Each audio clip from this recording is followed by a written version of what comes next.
Olá, graça e paz da parte de nosso Senhor e Salvador Jesus Cristo, amém? Você que nos assiste, nos acompanha, seja bem-vindo. Você está no canal Beit Sefer, Escola Bíblica à Distância. Nós estamos estudando a revista Palavra e Vida da Convenção Batista Fluminense, cujo tema central nesse trimestre será os 10 mandamentos para os dias atuais. Hoje, na lição de número 1, o tema será uma sociedade que desconsidera os mandamentos divinos.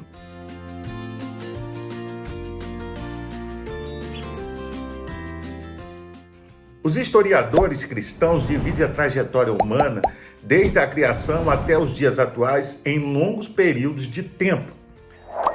Pré-história humana que compreende entre o Jardim do Éden até o início da escrita.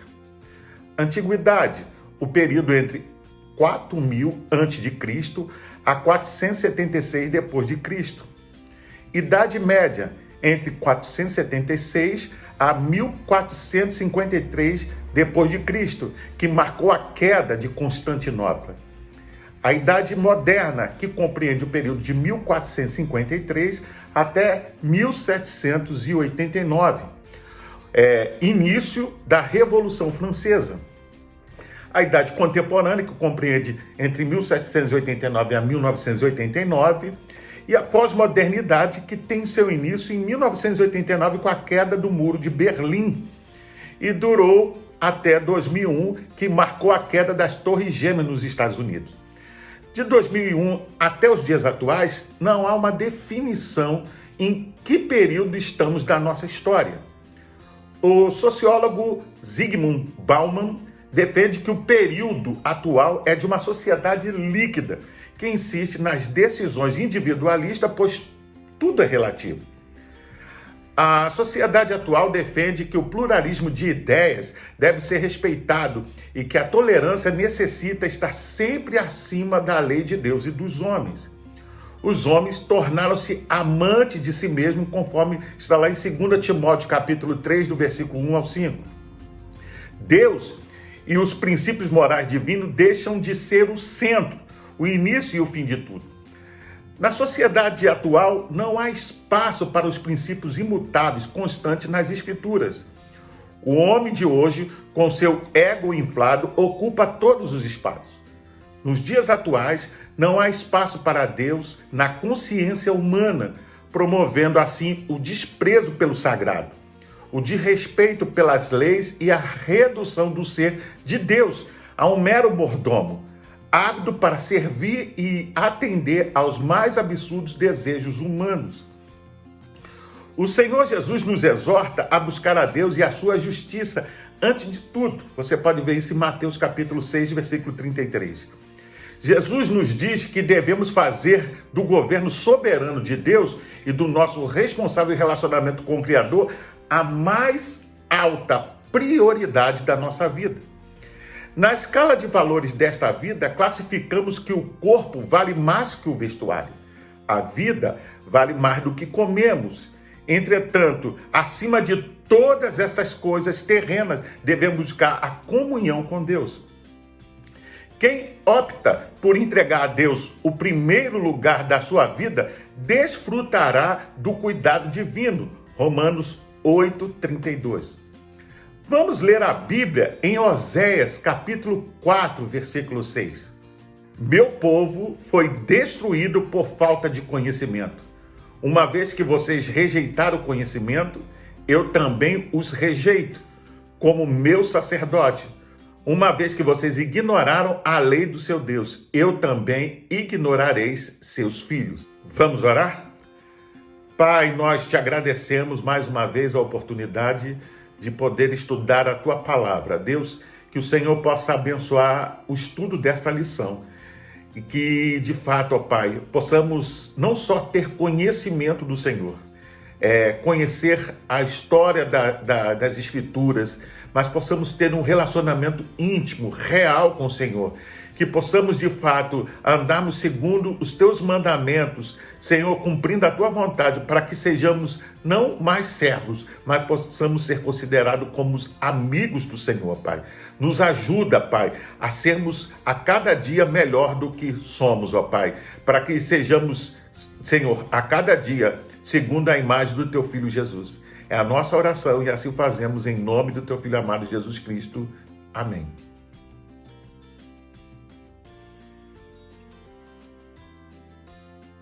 O livro de Oséias denuncia o adultério espiritual de Israel. Sem dúvida, a prosperidade material foi um fator que, juntamente com outros, levou ao declínio moral e espiritual de Israel. Essa prosperidade era tão grande que poderia ser comparada ao do início da monarquia. Israel queria ser como as outras nações, ou seja, confiar no seu poder econômico, no militarismo, nas suas armas, ao invés de confiar em Deus. Veja, eles queriam ser como as outras nações. Porém, pelo fato de Deus amar Israel de forma tão intensa e fortemente, embora visse a natureza fatal dessa corrupção, veja, que era iminente e inevitável, empregou os mais prementes argumentos convincentes para fazer com que Israel voltasse a fim de ser salvo. No capítulo 4, Deus acusa o seu povo de desobediência às leis que tinham recebido e da sua infidelidade. Os líderes religiosos não tinham feito que o povo retornasse a Deus.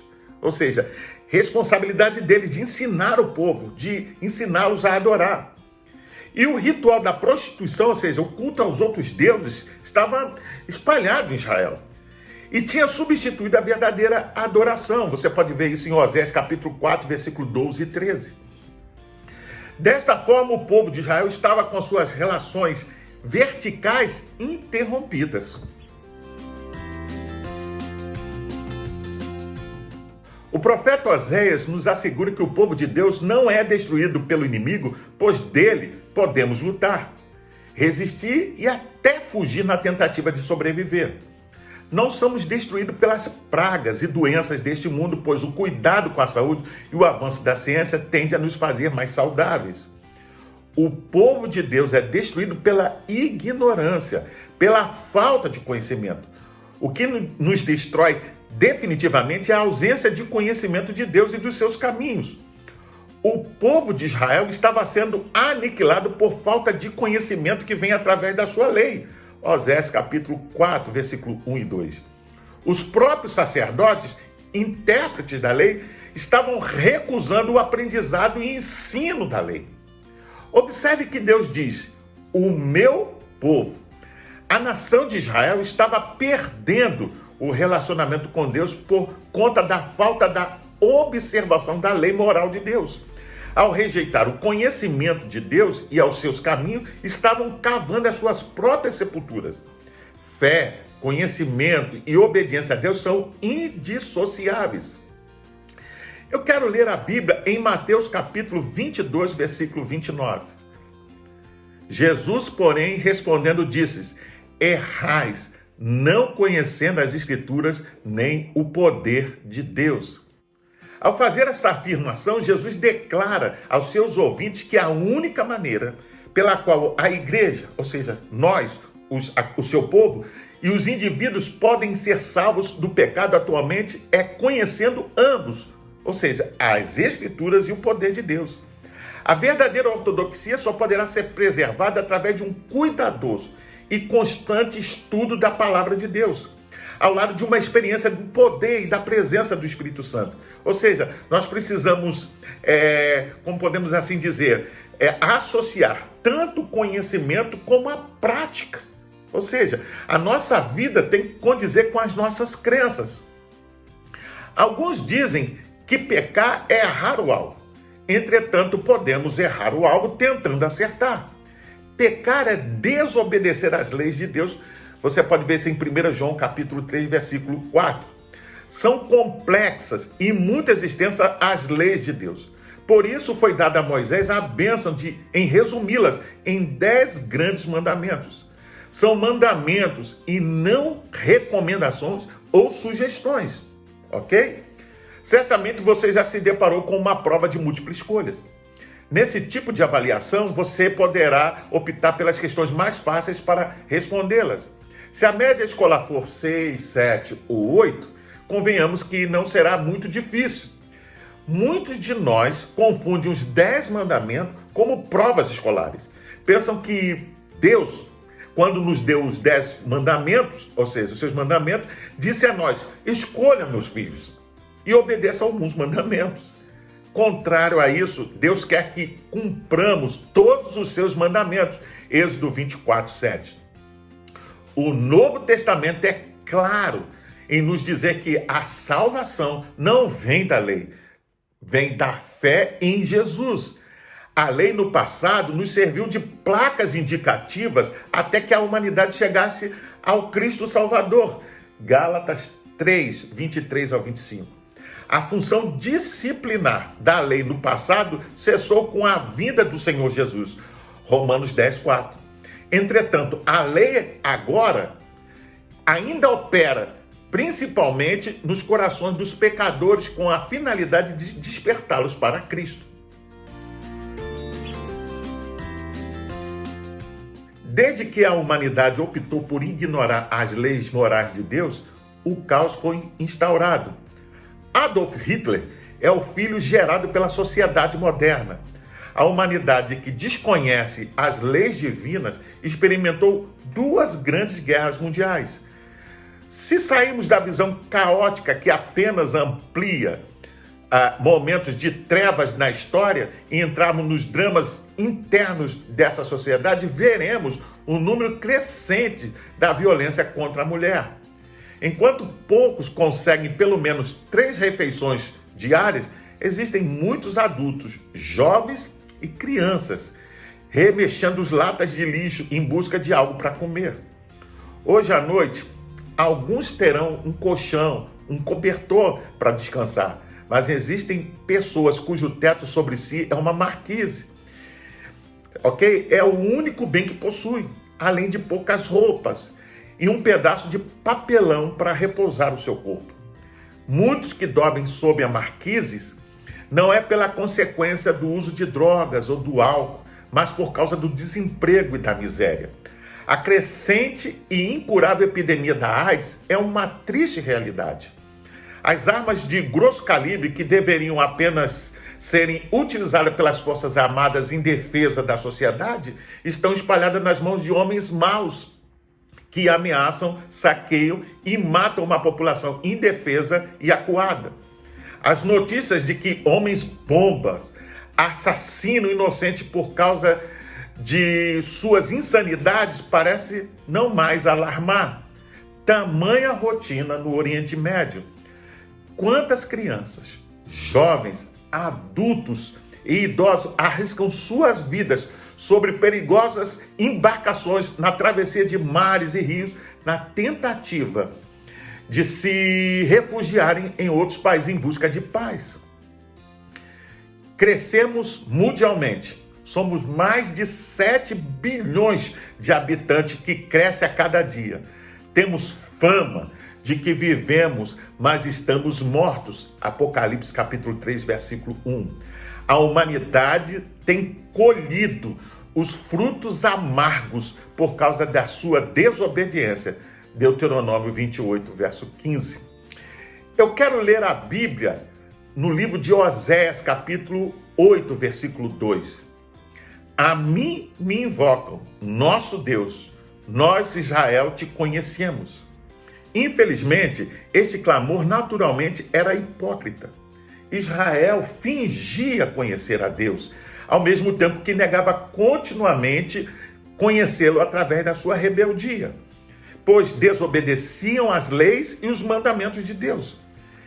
Cabe destacar que o termo conhecer nas Escrituras muitas vezes tem um sentido que vai além do seu sentido básico, seja, simplesmente de ter o conhecimento intelectual de algo ou de alguém. O verbo no hebraico yadar, ou seja, conhecer, apresenta uma grande variedade de significados que pode significar desde a apreensão intelectual, a posse de fatos e informações que podem ser apreendidas e transmitidas. Mas veja, todavia, quando esse verbo iadá envolve Deus, significa muito mais do que o simples reconhecimento. Veja o que diz Oséias 6,6. Pois misericórdia quero, e não sacrifício. E o conhecimento de Deus é mais do que holocaustos. Você veja que é uma diferença do texto do capítulo 8 para o texto do capítulo 6. Você vê, conhecer a Deus aqui, segundo observa o Novo Dicionário Internacional de Teologia e Exegese do Antigo Testamento, diz que é estar num relacionamento correto com Ele, com característica de amor, confiança, respeito e comunicação aberta. Ou seja, quando iadá se refere a Deus, é importante isso.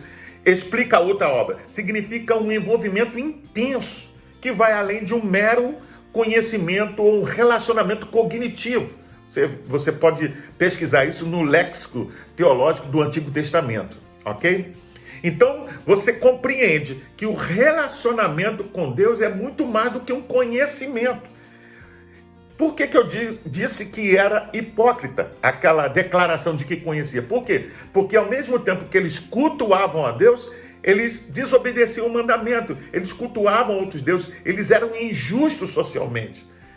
Ou seja, era uma sociedade que se amparava no pretexto de conhecer a Deus e a sua lei.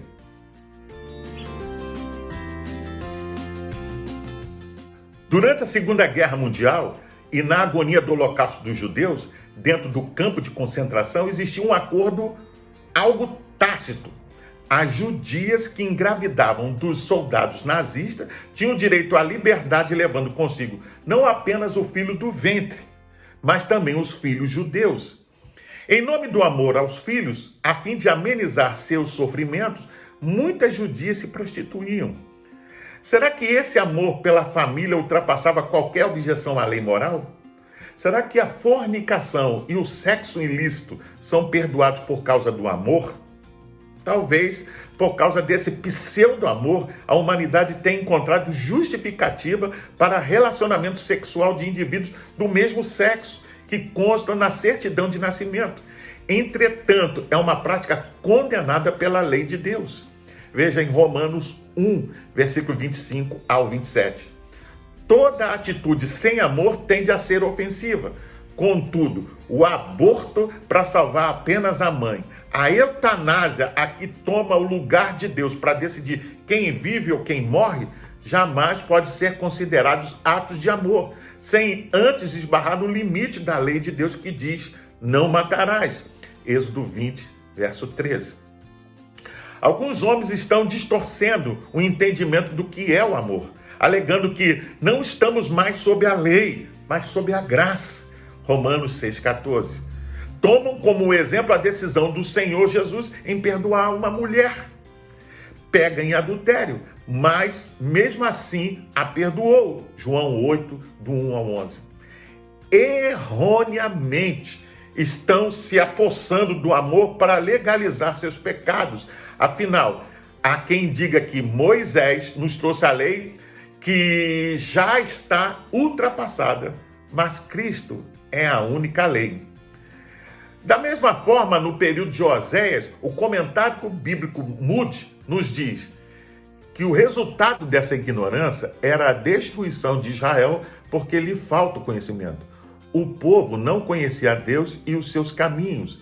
Não era simplesmente o resultado da negligência, mas uma atitude criminosa. Rejeitaram o conhecimento, preferindo resolver os seus problemas, buscando falsos deuses e as nações poderosas que os adoravam. Os sacerdotes foram exemplos fracos, levando Israel para a apostasia.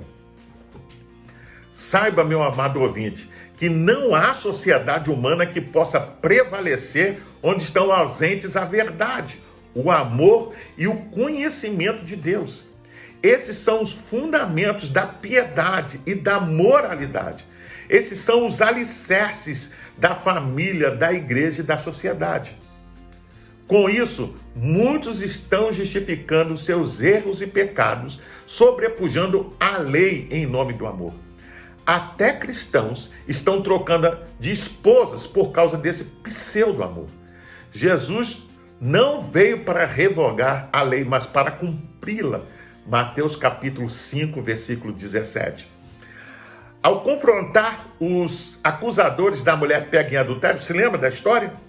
Precisamos observar a frase final dita por Jesus. Ele diz: vá e não peques mais. João 8,11. Ainda que tenha perdoado, Jesus não fez questão de afirmar que houve pecado. Você entende? É importante observar isso. Ele a perdoou, mas ele não compactuou com o seu pecado. Ele não validou o seu pecado. Ele deixou uma ordem para ela. Você está perdoada. Porque eles não te acusaram, porque eles foram embora. E eu também não tenho o que te acusar. Agora vai e não peques mais. Ou seja, mude a sua conduta, mude a sua forma de viver e de agir.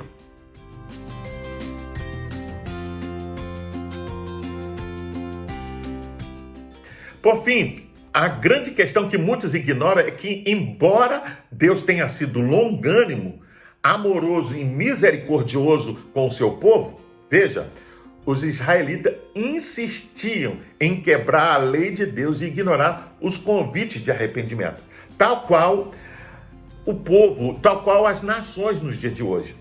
Quando Deus firmou a sua aliança com a nação de Israel, e a resposta do povo foi: tudo o que o Senhor falou, nós faremos. Você pode ver isso lá em Êxodo 19:8. Mas, infelizmente, os israelitas quebraram essa promessa. Não somente naqueles dias, mas ao longo de toda a sua história. E traíram o Senhor. Nós podemos ver diversos momentos que Israel viveu um caos social, político, econômico, religioso por causa dessa desobediência. Veja, porém, a aliança de Deus com Israel deixava bem claro que se o povo andasse em obediência, receberiam bênção do Senhor. Mas se andasse em desobediência, seria alvo do seu castigo. Deus manteve e mantém a sua palavra, mas ele também espera que o povo também cumpra a sua palavra, cumpra a sua parte. Há uma condição que a gente diz, uma condição sine qua non, ou seja, sem a qual Deus quer abençoar, mas o povo precisa também tomar uma atitude de obediência às leis e aos seus mandamentos. Para pensar e agir, quando você pensa no antigo Código Moral de Deus, conhecido como os 10 Mandamentos, não vem à sua mente a figura de Moisés segurando 2 tábuas de pedras, uma em cada mão? Porventura, não lhes dá a sensação de que tal figura é antiquada, na verdade um símbolo ultrapassado? É justamente o que a sociedade ao longo do tempo foi internalizando. As leis morais de Deus são retrógradas. Não parece estranho saber que Jesus defendeu as leis além de cumpri-las? Nas paredes dos tribunais humanos, juízes têm sobre si uma figura do Cristo estereotipada numa escultura fixada. Mas grande parte dos magistrados dos dias atuais consultam suas leis, mas ignoram as de Deus em suas decisões. O Decálogo não deve ser comparado às peças de um museu. Na verdade, os 10 mandamentos sempre nos oferecerão soluções práticas para os nossos dilemas existenciais e sociais. Você pode imaginar um mundo sem leis? Buzinaríamos em frente aos hospitais, não reduziríamos a velocidade no perímetro escolar, não teríamos um guarda-corpo na estrada e todos nós estaríamos em perigo por causa do desfiladeiro em uma curva da montanha, por exemplo. Os 10 mandamentos não são instruções, meios ou planejamento para deixar a servidão no Egito. Os 10 mandamentos são normas para que possamos viver livres. João 14, verso 15. Eu convido você a fazer a leitura diária que vai de segunda a domingo, que vão te ajudar a entender e a compreender melhor essa lição. Você também pode baixar a revista Palavra e Vida da Convenção Batista Fluminense. Basta clicar no link que vai estar aqui na descrição deste vídeo. Você entra, se cadastra e baixa então para o seu tablet, celular ou computador, e não só vai poder rever esta lição, mas também vai acompanhar as futuras lições.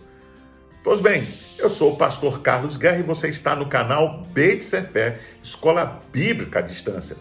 Hoje nós estudamos a lição de número 1 e o tema foi uma sociedade que desconsidera os mandamentos divinos. Pois bem, nós estamos vivendo um tempo muito difícil nos dias atuais, porque a maioria das pessoas e a sociedade desprezam o conhecimento das Sagradas Escrituras. Muitas declaram que não acreditam em Deus, que Deus não existe e que as Escrituras estão ultrapassadas. Na verdade, elas acreditam na sua própria verdade. Elas desconsideram que há uma verdade absoluta, que independentemente de que uma pessoa, uma sociedade, que um país creia, ela permanece. A verdade das Escrituras Sagradas. Elas não estão ultrapassadas, como alguns pregadores chegam a dizer e até ensinar ao seu rebanho. Elas são atuais, elas podem ser aplicadas nos nossos dias.